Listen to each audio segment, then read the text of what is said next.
Up. Hello out there in TV land, and thanks for joining me through the tubes of the internet for another exciting week in space.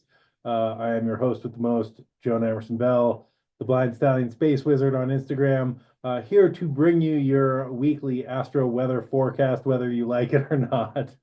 And we got quite a week in space coming up. So come on in, grab yourself a nice morning beverage if it's morning wherever you're at, or do what feels good, take a load off, and we're just going to do a deep dive into the astro weather for the week.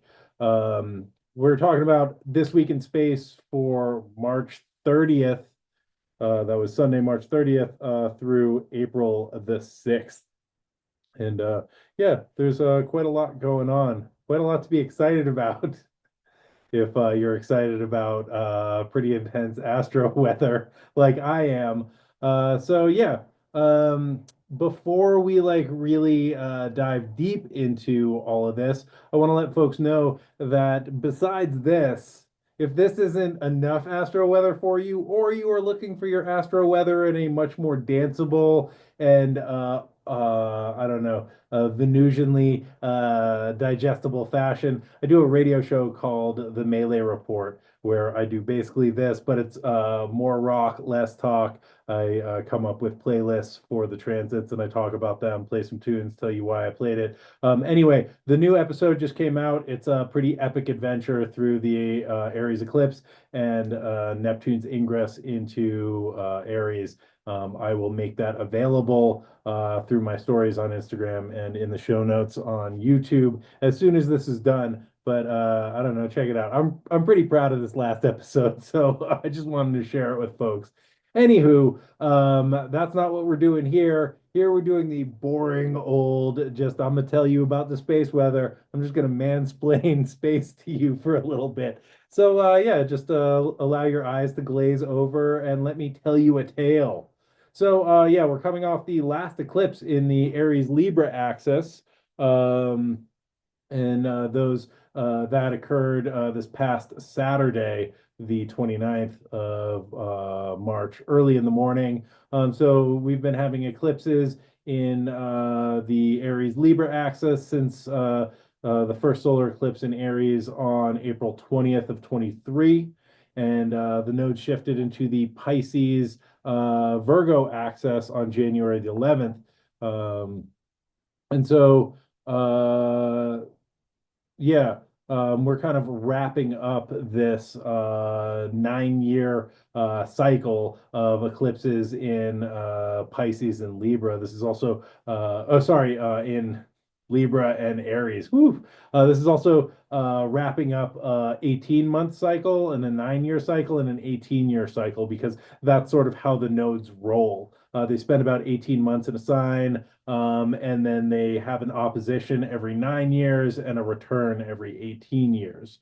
Um, and over the weekend I was feeling like real low energy, pretty spent. I don't know if y'all are feeling that, but having a hard time getting going this morning. And I suspect it has something to do with sort of crawling through this eclipse season, which has been pretty intense. And, this kind of culminating eclipse in Aries, although it was very far away from the nodes have already shifted into Pisces and Virgo. It is wrapping up these sort of longer time cycles, which kind of take a toll, and even if like nothing like big happened during this eclipse, which I'm kind of grateful for, to be honest, it takes some time for eclipses to unfold. And this eclipse happened at 9 degrees of Aries. And one of the things that happens is it's sort of like an eclipse will plant a seed at the degree where that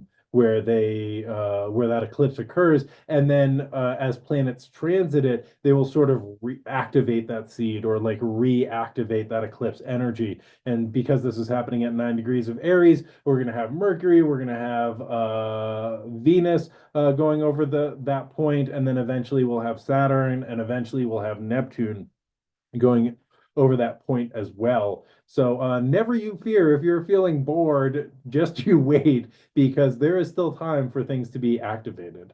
Um, and so, yeah, let me just scroll down and get to the big news of the week. Um, in the month and maybe the big news of the year, we have Neptune, the planet of transpersonal consciousness, who is dissolving, planet of like intoxication and illusion and delusion, also like spirituality and the longing to return to paradise and divine union, moving into Aries, which is a sign of cardinal fire. So this is one of the biggest transits of the year, and we're having all of the outer planets shifting signs. We had Pluto moving into Aquarius at the very end of 2024, beginning of 24, and then the end of 24 for keeps. And then we have Neptune entering into Aries, and then we will have Uranus moving into Gemini a little later in the year. So, like, pretty big shifts. And I don't know if anybody has been feeling some changes. But the outer planets, because they spend so long in an area, spend a lot of time like churning things up and creating pretty deep systemic change in individuals and in the collective. And so, just an overview of Neptune's sort of dance for a minute. Neptune entered into Aries Sunday, March 30th at like 5 in the morning, 4 in the morning Pacific time, or 5 in the morning Pacific time, 8 in the morning Eastern time. They'll be in Aries until October when they retrograde back into Pisces on October 22nd of 2025. And then they will re-enter Aries on January 26th of 2026. And they will stay in Aries about 13, 14 years until 2038 or 2039. So get comfortable, right? Neptune has a 165-year orbit around the zodiac, and they have been in Pisces since 2011. The last time they were in Aries was between 1861 and 1874, 1875. So it's been a minute. Um, so let's talk about this for a second. Neptune is otherworldly. They are dissolving. There is a kind of spiritual quality to Neptune, right? A kind of longing for this like interconnected union. I think about this, if we want to take the kind of idea that all humans or all sentient beings are like a drop from the cosmic ocean, right? That eternal ocean of cosmic consciousness or unified consciousness. And we are each sort of like drops who are trying to find our way back. Or like in the White Lotus, we are all drops of water that are flying up and then returning back to the source. Neptune is that source, right? Or Neptune is this remembering of the source and the longing to return to that, right? And so there is like this kind of spiritual quality of Neptune that reminds us that we are interconnected with all things, but also it is that longing for that union, that divine union, and the return to that paradise or the womb or the cosmic ocean. Neptune also feels very Dionysian to me, right? And Dionysus was the Greek god of trance and ecstatic experience. He was killed by the Titans and was reborn, so he's kind of like a proto-Jesus figure who offers salvation and rebirth through ecstatic communion with the divine. And I think this is also like a pretty Neptunian quality here, right? Neptune can be intoxicating and trance-inducing, helping us to connect with something beyond the self through this sort of transpersonal state of the trance, right? It can sweep one up into a larger movement, sort of like a wave kind of picking us up, right? Neptune has a lot to do with belief systems, right? So this wave of belief that can sweep us up. There can be feelings of interconnectedness that all is one, but it can also lead to the desire to check out or to intoxication, right? And intoxication leading to disassociation. Oh, thank you so much. Somebody saying that they love my interpretations and my insights. I really appreciate that. So Liz Green, who wrote, in my opinion, the definitive book on Neptune, talks about Neptune as the savior and redeemer or the victim and the martyr. right? And so just hold that for a little bit, right? So this can also be like losing one's sense of identity and dissolving into the collective will, right? Because Neptune, like the ocean, is sort of dissolving, right? It is just washing away and washing away and washing away over long periods of time, and it sort of dissolves whatever it touches in the chart, right? In the collective chart and the individual chart, right? Neptune can also be illusion and delusion, right? Again, it's dissolving whatever it touches, so it can dissolve our reality, right? It can dissolve our sense of self. It can dissolve our sense of meaning, right? And we might lose sense of what's real under strong Neptunian influences or get lost in a fantasy. It's also really connected to the dream state, fantasy, daydream, imagination, right? And kind of the unconscious processes that emerge through the dream state, right? And also the sort of kind of fantasy element of it connects it with ideas of glamour, illusion, delusion, right? Related to intoxication and this like longing to return to the idealized paradise, right? The Garden of Eden, the Golden Age, the womb, right? Neptune is also dissolving ego boundaries, so it can open us up to inspiration and creativity, which is tight, right? And provides access to the imaginal realm. As the ego dissolves, it opens up creative, mythic, and mediumistic qualities. Allows us to kind of tap into the collective unconscious as well as the archetypal realm, right? It also like helps to dissolve our sense of separateness and separation. Right. So this can help us to come into deeper connection with each other and also the like animate qualities of the world, which I think is really nice. And I think we saw a lot of this with Neptune's journey through Pisces. Right. It can also cause us to get swept up in movements or ideologies or ideals. And with Neptune moving through Pisces, which Neptune entered into Pisces in 2011, right? So we get like around that time, we get like this huge increase in social media use, right? And this sort of intuitive connection that was fostered through social media, right? Like like I'm in your living room, I'm in your brain right now. This is like kind of telepathic, and the sort of friends that we make through the internet, the like interconnected web where we're like seeing everything happening in real time for better or for worse, where we like all kind of know each other in this weird way. I see you all every week, like you're my homies, you're my friends, right? This is that Neptunian interconnected web, right? The invisible web that kind of connects us to each other. Um, you know, and so I think this is can be a benefit. Also, like social media is like pretty illusory, right? It's ill and it's for losers. It's this like illusion of connection in some ways, or also like a total glamour where we're sort of being hypnotized by this scrolling dopamine releasing feed that kind of glamorizes everything, right? There's filters, which filters are totally a Neptunian thing, right? Glamorizing, changing the actual appearance, changing the actual meaning, right? And through kind of the prevalence of social media, like nothing means anything anymore, or like truth and reality has begun to be really dissolved. And I think that this is a really Neptunian quality. Also, I just want to name that Neptune's journey through Pisces gave rise to a pretty important, in my opinion, revival in magic, right?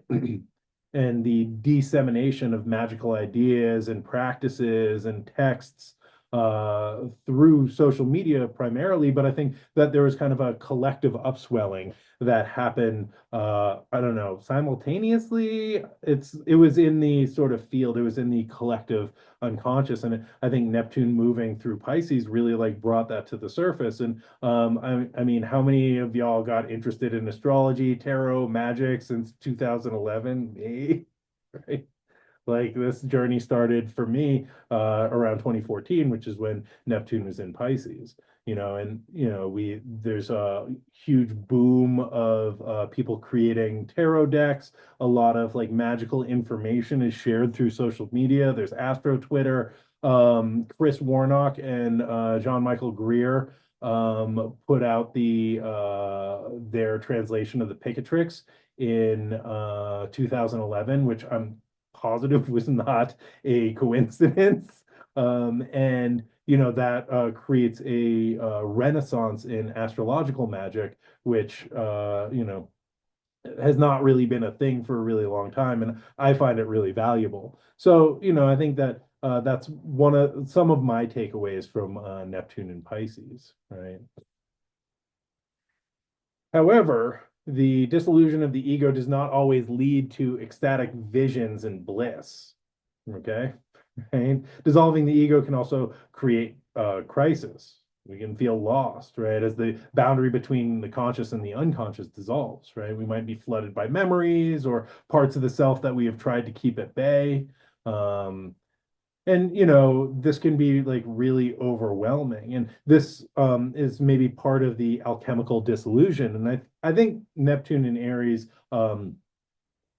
has a lot to do with like the dissolution stage. Well, I think Neptune itself has a lot to do with the dissolution stage in alchemy, which is like where we're dissolving and dissolving and dissolving something to get to its pure essence. And in Aries, if we think about what that pure essence might be, we're thinking about like these, what are the intrinsic qualities of Aries, which is, sort of belonging, it's leadership qualities, because this is where the sun is exalted, right? We're thinking about taking action and taking right action, right? And so we're kind of like dissolving these qualities, which might make us feel low energy or listless, or like not really sure what we're going after, right? Or what we're trying to start or what we're trying to initiate. And that can be okay, because I think the sort of goal is to sort of purify our belief system. It's to purify what we are going after and what is motivating us, what that motivation is, what that image is that inspires us, right? We're trying to purify that as Neptune sort of like dissolves and washes away the impurities, so that we can get to the core essence of like, oh, this is meaningful. This is the fire that I was brought here to start, right? And so, that is maybe a skillful aspect of this. However, right, as we're going through this process of being dissolved, right, it might feel really overwhelming. We might feel flooded, or feelings of being drowned, or like, swept away or pulled under. Right. And I think about, having a wave crash on you and being turned around and then being kind of like pulled out. Like that's some Neptunian business right there. Right. I think at its core, Neptune longs for this return to paradise and that primordial state of bliss. Right. And so this can lead to escapism through drugs and alcohol, self-destruction, self-abandonment, self-harm. Right. It's like a real deep desire to lose the self, right? But Aries is all about like, this is me, this is who I am. So like, how do we hold that, right? As we like this sort of outer riptide is asking us to like abandon ourselves and lose ourselves and dissolve ourselves, and Aries is like, but I am like, coagulating my ego. I am like making this choice. I am bursting forth. I am choosing to fight for this, right? Um, And so, yeah, like, how do we reckon with this like desire to let go or to dissolve or to surrender, to be swept away, and the need to choose, right? To take a stand, to claim space. And so I think Neptune is going to force us to reckon with external powers that are greater than us, like the ocean, right? And this is also maybe the idea of a higher power that Alcoholics Anonymous talks about, right? And so, yeah, those are just a couple thoughts. Let me look in the chat. Neptune moving through my first house. Ooh, 3 degrees ascendant. That's awesome. And so you got that eclipse pretty close to your ascendant also. Yeah, not wait, can't wait until Saturn joins in. And Saturn, the Saturn Neptune conjunction, which will happen in 26, but we get within like 13 minutes in July, right? Which is a topic for another talk. And I guess the astrology podcast just put out like a 9-hour episode on Neptune and Saturn conjunctions. But, Saturn might help to create a container to hold some of this Neptunian wishy-washiness. And also, the best advice that I've ever gotten about outer planet transits, just go with the flow. Don't try and fight it. Surrender, right? Anything that you're trying to hold on to is going to hurt a lot as it gets ripped away, especially, crossing the ascendant, which is such a sensitive point. It is so much about our identity. And so just allowing, those waters to like sort of wash over and purify. Ooh, what's up? Hi, sister. My sister's in this. Nice to see you. And yeah, congratulations about your new baby, who is about to be born. I'm about to be an uncle again. And so, having a child born into this time, I mean, these are like this is a new generation, right? Having children who are coming into the world under the transits of or Pluto in Aquarius and Neptune in Aries, right? These are like new times, and this is kind of a new generation of childrens that are coming into this world, right? And so, like, this is just the like signature or the kind of context that we're coming into, right? And Lucy, we should talk. I miss you. Call me when I'm done, or I'll call you when I'm done with this, and we can talk about your baby's chart. And what's up, Delana? Nice to see you, my friend. Okay, let's dive back into the astrology for a minute. So let's talk about Neptune and Aries, and maybe Lucy, this will help to answer your question a little bit. Uh, so Aries is a cardinal fire sign, right? It's activating, it's initiating. Aries like ignites the fire. It's, the first sign of the zodiac. It arrives on the scene, right? And it's fighting to create space for itself. And it's struggling to find belonging. So I think one of the questions that we're going to be faced with is what dream or vision is worth fighting for? Neptune is this sort of dream, right? The ideal, that like paradise that we are longing for. So what is that? What is the paradise that is worth fighting for? Yeah, I miss you, Lucy. I love you, sister. And congratulations. Right. And so you know, like how do we refine and purify this vision of the paradise, of the dream, of the ideal, right? And we're gonna have 14 years to think about this, but to really consider what is that thing that isn't, what is the motivating force, that vision, that image, that inspiration, that thing that I want to quest for, right? So I think we're gonna have themes of crusades, right? For truth or conflicts based on belief systems, right? Because Neptune is very much belief and or belief system or that like, vision that we are like, oh, I'm going after that. That is what paradise looks like. And Aries has the gumption to fight for that, right? So like Neptune is also kind of delusional, so we might have conflicts that are based on lies and deceptions, and I can see that already being woven into the fabric of our reality right now, which is disturbing to say the least, right? And I think that Neptune is kind of longing to dissolve the sense of individuality that keeps us separated, right? And it longs to reconnect with that unity that sort of is in the core of all of us, that belief in that unity, right? So we can get swept up into these sort of larger movements as people are like, oh, like I want to believe in something, or I want to fit in, or I want to be part of this, right? However, Aries is about individuality, right? So moving out of that interconnected water of Pisces, and Aries seeks to kind of initiate its identity and prove its uniqueness and its ability to belong, right? As an independent entity, right? So Aries is about the individual will, which is at odds with the Neptunian longing to dissolve the divisions and return to that sort of prima materia, right? The undifferentiated consciousness of all things, right? So Neptune and Aries can show up as the unwavering kind of like dedication to the belief in the vision, right? And this can become myopic or monomaniacal. And so one of the ways that I've been thinking about this ingress and Neptune's time in Aries is through the archetype of Captain Ahab from Herman Melville's Moby Dick, which was written under Pluto-Saturn conjunction with Neptune and Pisces. And so right? Captain Ahab will sacrifice anything to defeat his nemesis, Moby Dick, the white whale, right? And his vision is so strong that he will not listen to reason or be swayed by anything. And his whole crew becomes swept up in his quest, right? And they realize about halfway through, oh damn, like this dude's a madman, and there's nothing we can do. Now we're trapped with him here, right? And I think that I feel those feelings now.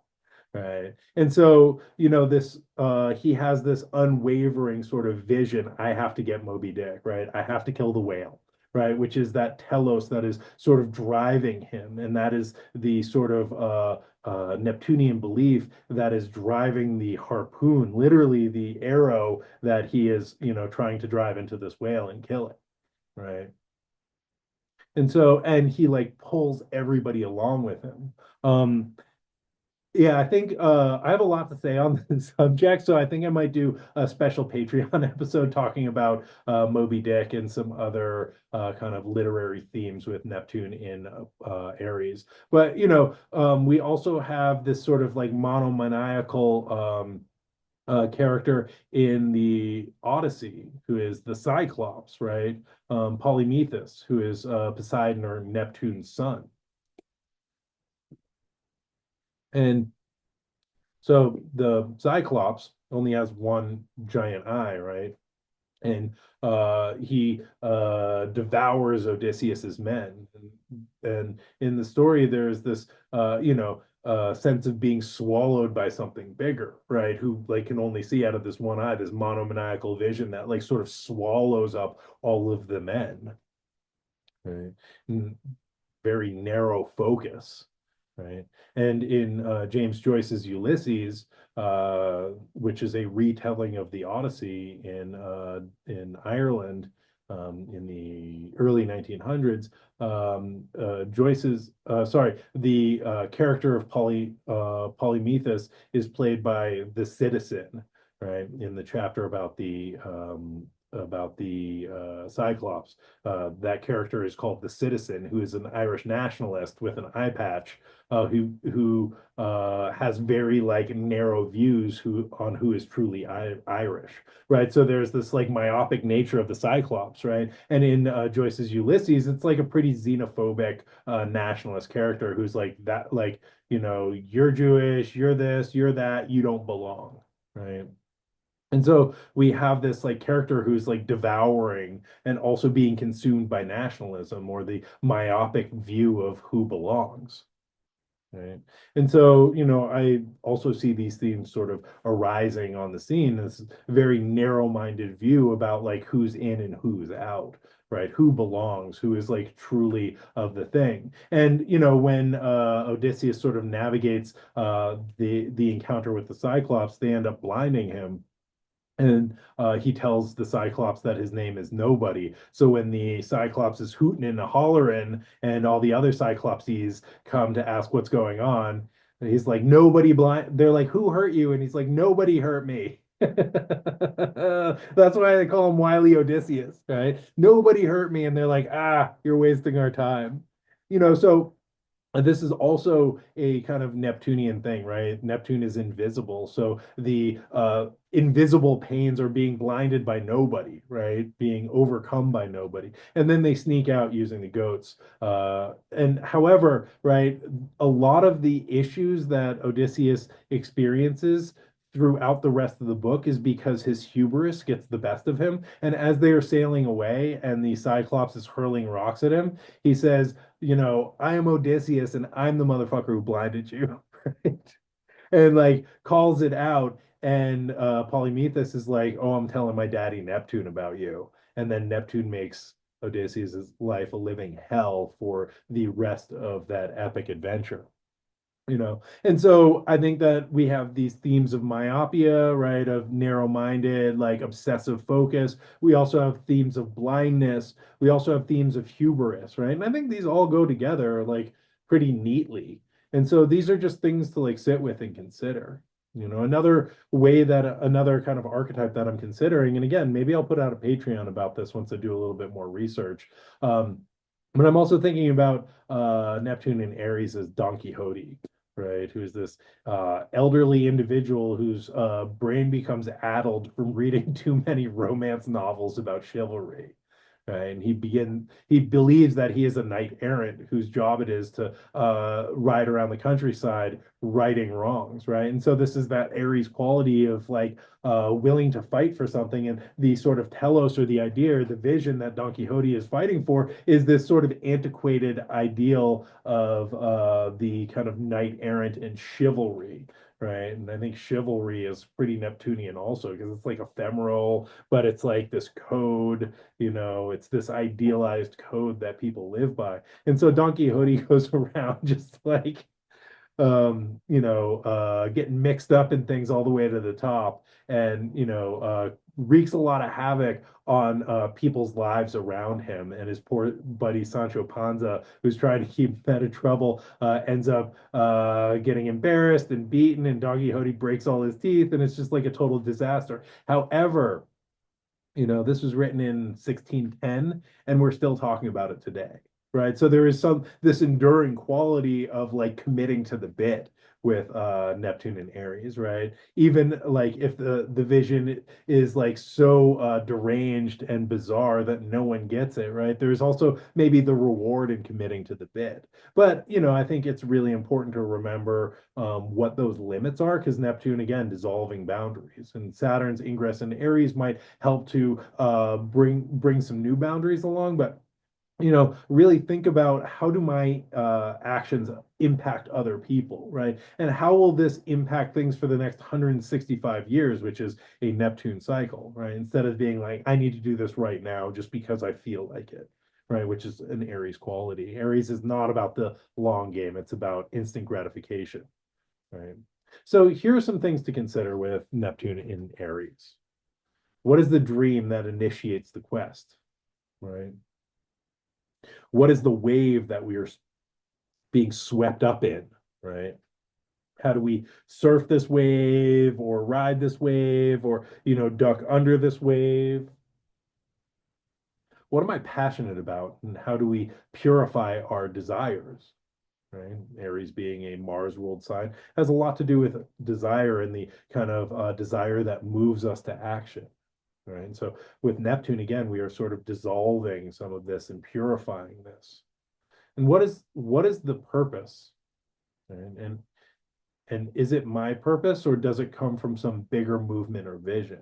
And if it comes from something bigger, that's totally fine. But like, is your kind of like, are you okay with having your identity being swept up in that?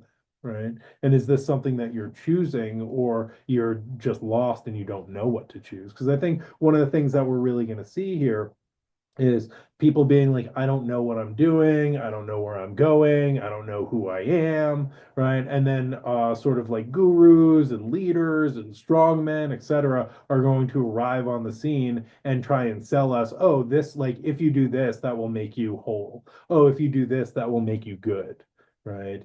And this is like from all arenas of the political spectrum, right? This isn't just about left versus right. I think this is there will be a sense of being rudderless and aimless for a little while, and then people capitalizing on that and trying to provide meaning, right? And strong leadership for people to coalesce around, right? And one of the things that we might find is that it might be like a Captain Ahab who's like, oh yeah, now we're like, now all of you are fucked and we're going after this whale. Sorry. Right. And I'll throw you off the ship if you're not down with that. Or we might be following a Don Quixote who like ends up being a hero, but we get beat up a bunch of times, right? And so really thinking about what we are putting our energy in and what we are allowing our dreams and our personal visions to get swept away by. And also how we like really sit with and refine and purify and sort of identify what that vision is that's motivating me and moving me, right? So that it doesn't get usurped by some bigger gravitational force. So Neptune is looking for redemption and salvation, right? It is, again, the victim martyr, it is the savior redeemer, right? In Aries, this might look like the individual who will save us, right? Or the dream of the rugged individualism that will save us, or that pioneering spirit, right? Going to Mars or the frontier or the next frontier will save us, right? Neptune is like totally looking for anything that will save us, right? Neptune in Aries can be like cult of personality, idealization of the individual, right? It is a dream or a vision of that like individual savior or leader, right? The pioneering vision, right? Again, this like myth of the rugged individualist. And the last time Neptune was in Aries, in 1862, we had the Homestead Act, which basically, leveled up Manifest Destiny, right? And was the opening of the Western frontier that said that basically any like white American man could go and take whatever surveyed land was out there, which meant like there was a run on land to the west and the stealing of indigenous lands by white settlers who the government was like, yeah, go take whatever you want, and they went out there and they just stole indigenous land, right? And so this sort of like pioneering spirit, this rugged individualism, the like myth of like rugged individualism kind of ignites with Neptune and Aries last time, right? So there's this like quest for the next frontier where one can make their way in the world and find a sense of belonging. This is a very Aries quality. However, I think that it's can be perverted and diluted, right? With Aries, we were always looking for the golden fleece, which is the thing that bestows the divine right of kings, the right to belong. And this is the myth that is associated with Aries, right? Jason's quest for the golden fleece, which is a epic seafaring voyage, right? To find this golden fleece, to battle a dragon and get the golden fleece that says that I am good enough, right? And so we also like are thinking about what is that golden fleece, that ephemeral thing that says that I'm okay, right? And what is that to all of us? Is it like a degree? Is it property? Is it 2.3 kids and two cars in the garage, right? What is the thing that makes it okay for us to belong, right? And I think Neptune here has this idealized vision or fantasy about what that could look like. Could also look like the individual dissolving, right? Or oneself of sense of self getting swept up in the collective, right? And so these are just, I'm not saying that any of this is gonna happen, but these are just some things to think about, some kind of themes that I put together. So I want to look at Neptune in Aries in history for a minute, right? The first thing that I want to talk about. We're going to spend a little time in the 14th century when Neptune was in Aries from 1370 to 1383. Now, one of the things that happened during this time was a St. John's dance, or this was the beginning of the dancing plague. And I'm going to just read you a little bit about this from Wikipedia. One of the first major outbreaks of the dancing plague was in Aachen in the Holy Roman Empire, which is modern day Germany. This occurred in 1374, and it quickly spread throughout Europe. These dancers reportedly moved from town to town in a frenzy in what is thought to be the earliest recorded example of the phenomenon known as, excuse me, St. John's dance or dancing mania. In 1374, epidemic reached its peak in Cologne when 500 chromomantics, who I believe is dancing plaguers, took part in this bizarre spectacle, but eventually subsided after around 16 weeks. Rave to the grave, my friends, right? By the Feast of the Apostles in the July of that summer, dancers had gathered in a forest near in Trier, around 120 miles south of Aachen. The dancers stripped half naked and set wreaths upon their heads before beginning to dance and luxuriate in a bacchanalian orgy that resulted in more than 100 conceptions. So something to look forward to with Neptune and Aries, right? So I bring this in because this sounds very similar to the Dionysian celebrations of Dionysus's followers, who were mostly women who would go into the mountains and engage in week-long celebrations where they would rave out and commune with nature, right? And so and again, like Neptune, I see a connection with Dionysus, this like longing for ecstasy and ecstatic experience and trance, right? And I think that and the Dionysian festivals were all about like trance dancing and sort of creating altered states of consciousness through dance, right? And so the dancing plague is a very interesting and subversive phenomena, right? So peasants just like left work and their fields, and they just like one day like caught the dancing plague and just took off, right? And like went to like their version of Burning Man for 16 weeks, right? And then just came back, right? So this is a time right after the Black Plague, right? So the landlords couldn't really replace their peasants because the Black Death killed somewhere between 30% and 50% of the entire population of Europe, right? So the landowners couldn't just like replace their tenants. So the peasants were like, yeah, I'm out. What are you gonna do? Like you're gonna like get somebody else. There's nobody else to move here, right? See ya. Like, oh, I got the dancing plague, gotta go. Right. So everybody just left and like went to this like crazy festival, basically. Right.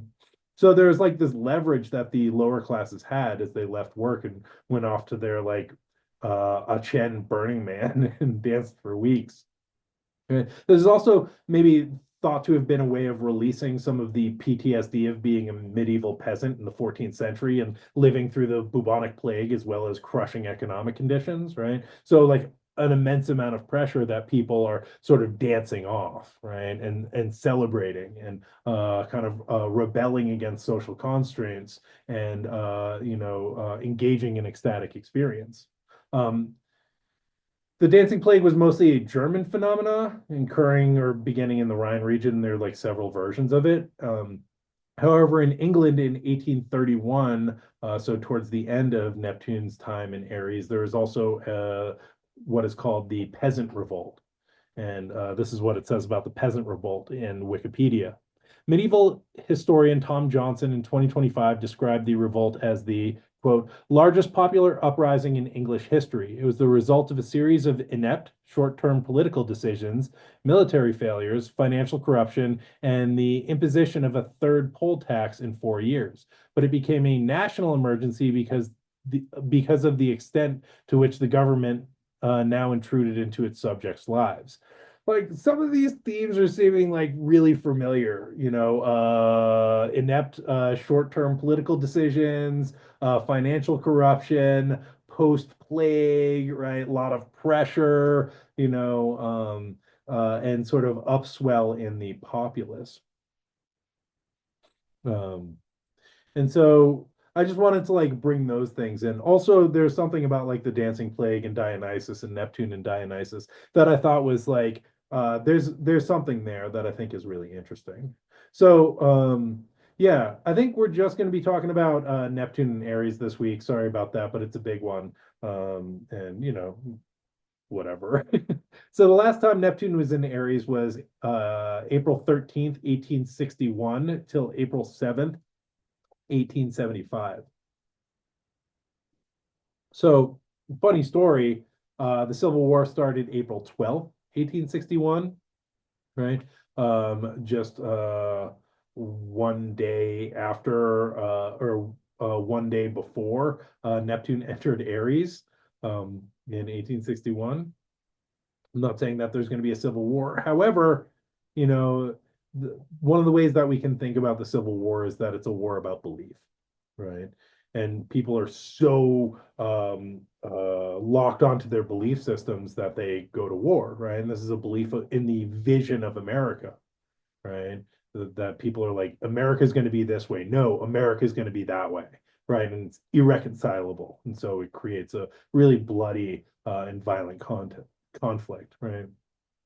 And so I'm not insinuating that we're going to have another civil war. I don't know what's going to happen, right? But I think it's interesting this idea of a civil war as a war of beliefs and these two divergent visions of the future of America, which can't be reconciled, right? And I think that's this sort of like the belief that motivates us to action, right? And the belief that people are willing to die for, and the belief that people are willing to go to war for, like these are some real Neptune and Aries themes.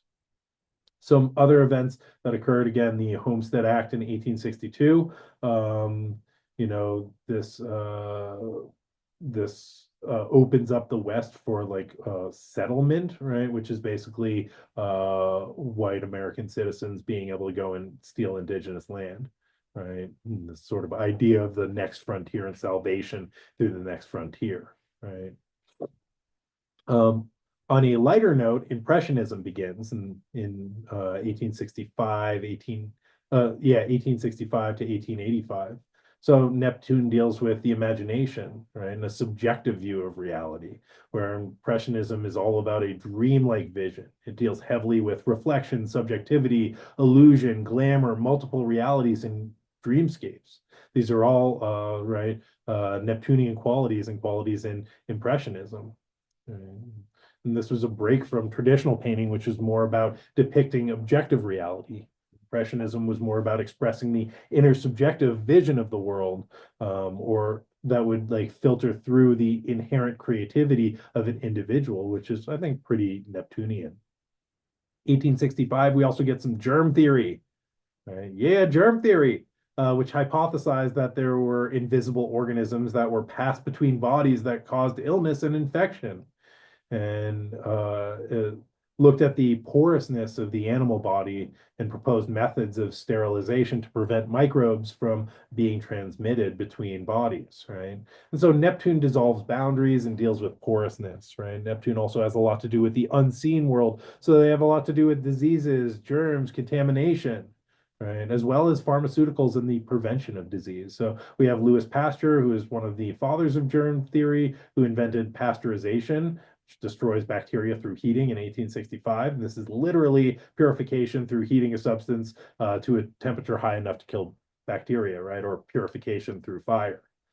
We have Joseph Lister, who develops antiseptic dressings used for surgery around this time, right? And Lister found a way to prevent infection in wounds during and after surgery, right? And this was by having antisepsis system, right, or sterilized bandages, which is like revolutionary at that time. And so Lister lowered surgery death rates by covering wounds in dressings soaked with carbolic acid. And he tried to teach this to his colleagues, and they were like, "You're crazy," right? No one wanted to believe, right? So this is also very Neptunian. People are like not believing like this new thing that is emerging, especially about like an unseen world, right? That, oh, there's this unseen world of bacteria that you can't see, but like this is why all of our patients are dying because like you haven't washed any of your surgical instruments, right? There's also innovations in war machines. In 1866, Swedish chemist Alfred Nobel, who the Nobel Prize is named after, by the by, invented dynamite. And then the machine gun and the repeating rifle are also invented during this time.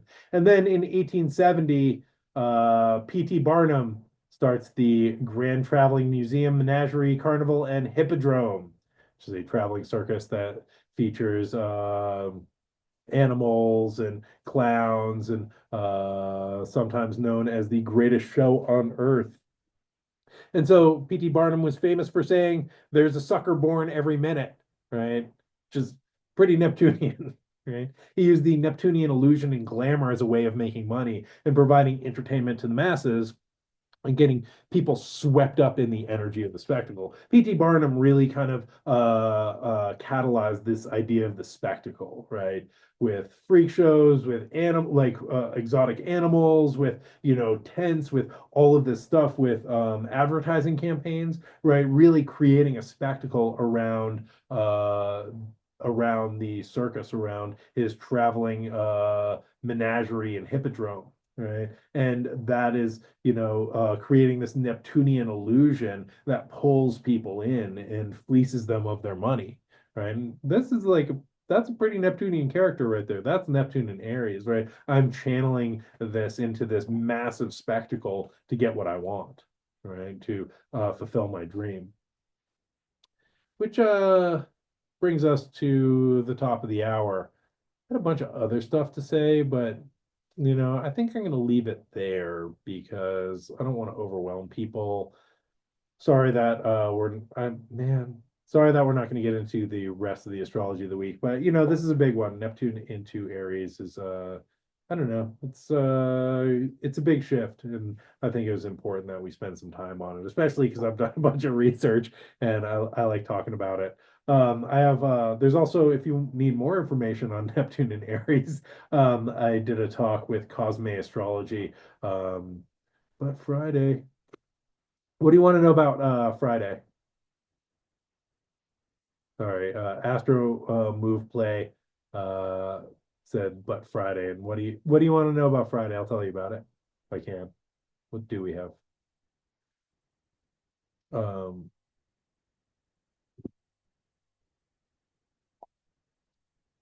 all right, as I'm waiting.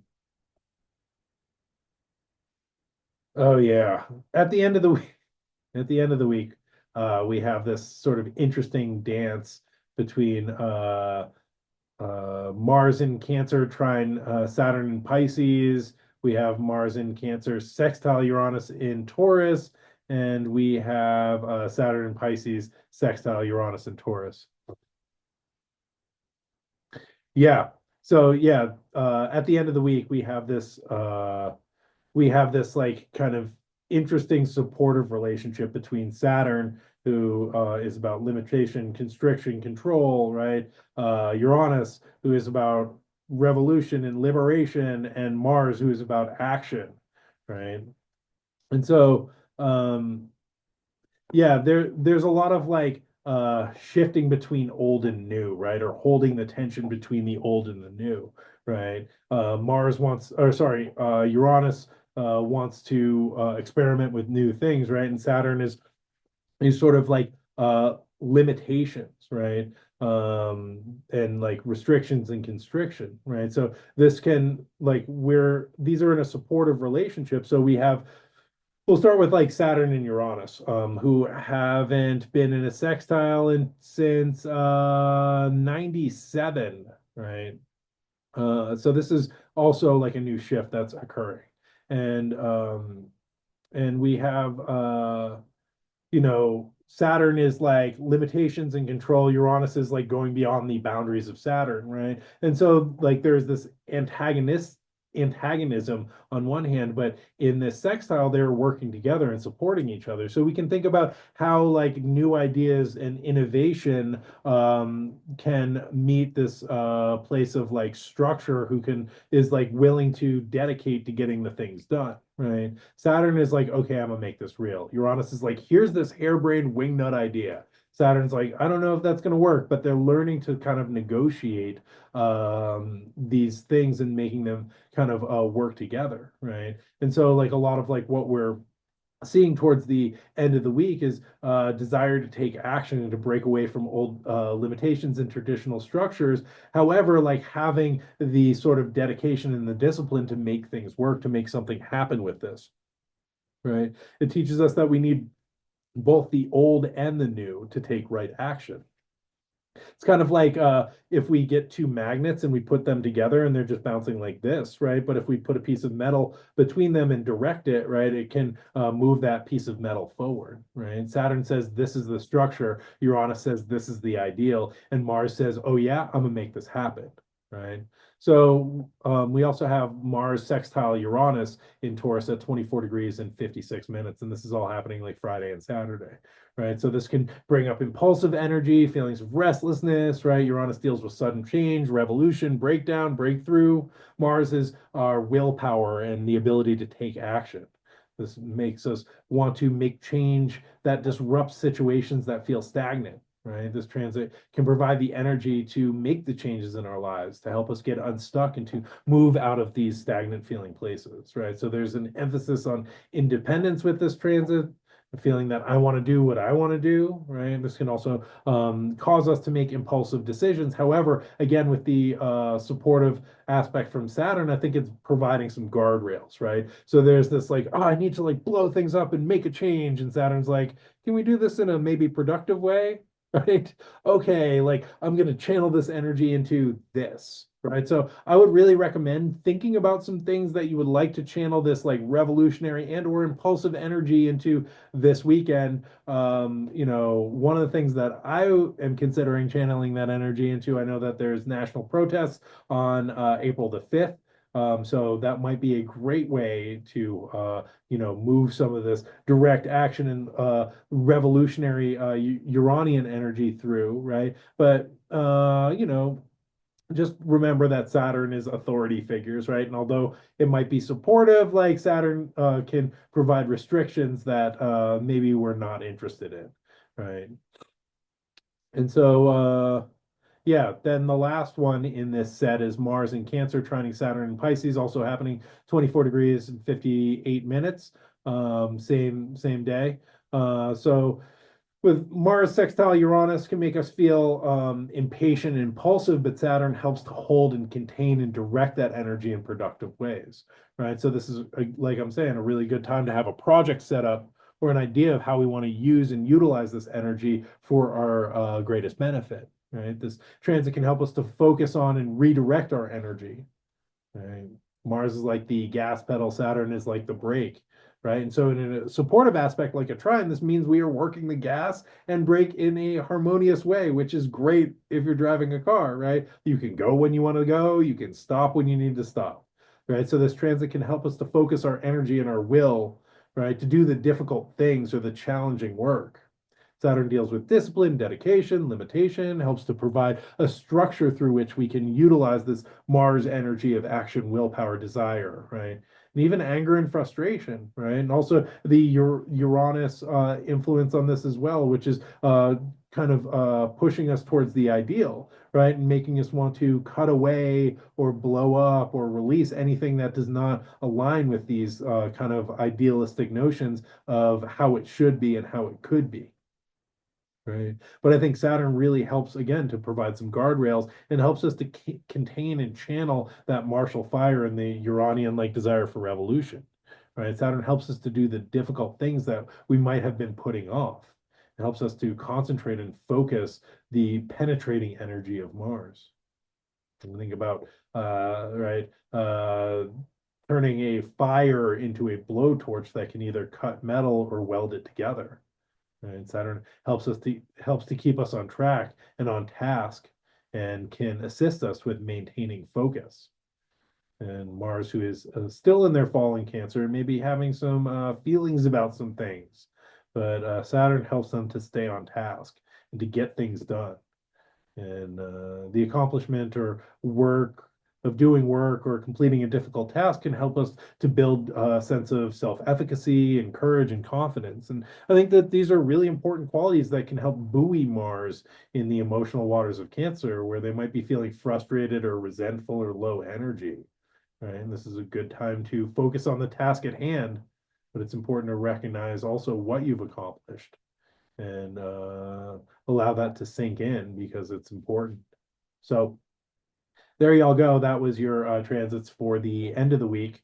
Got the beginning of the week, got the end of the week. I hope that you can navigate the rest of it on your own. Just kidding. Now, there's another thing that I wanted to say about Venus conjunct the North Node, but I don't know. We've gone on for quite a while, so maybe I'll let it go there. Is everybody satisfied? You got all the astro weather that you need for the week? Get some stuff to go on to help you navigate the new and weird waters of Neptune's ingress into Aries. And like I'm saying, if you need more and kind of like a deeper dive into all of this, I have my Melee report, which is my weekly astrology themed radio show, which I highly recommend checking out and sharing with the people, with your people, so that we can get it out there. Oh, thank you so much. Thank you, Astrology by Moonlight. And yeah, I will put a link to the Melee report in your show notes and in the stories. There's also a link in my bio. Thank you. Thank you. What else? what else? Yeah, I'll also put a link to this Cosme episode that I did. Their great podcast out of Tucson. It's a pretty amazing healing space and astrology community that I feel blessed to have been on their podcast. So I'll put a link to that in the show notes as well, so y'all can check out my talk on Neptune and Aries. Anything else? Oh yeah, like it, subscribe to it, share it with people. I don't know. I like doing this. Put the word out there if you want to. Share it with people who you think might benefit from this. I don't know. It's nice to feel seen, and I really appreciate y'all seeing me and joining in. And I hope that this was helpful to somebody out there. And yeah. Um, all right, good people. Thanks for tuning in. Appreciate you. I hope you all have a great week in space. And until next time, be good to yourselves, be good to each other. May the force be with you. Bye now.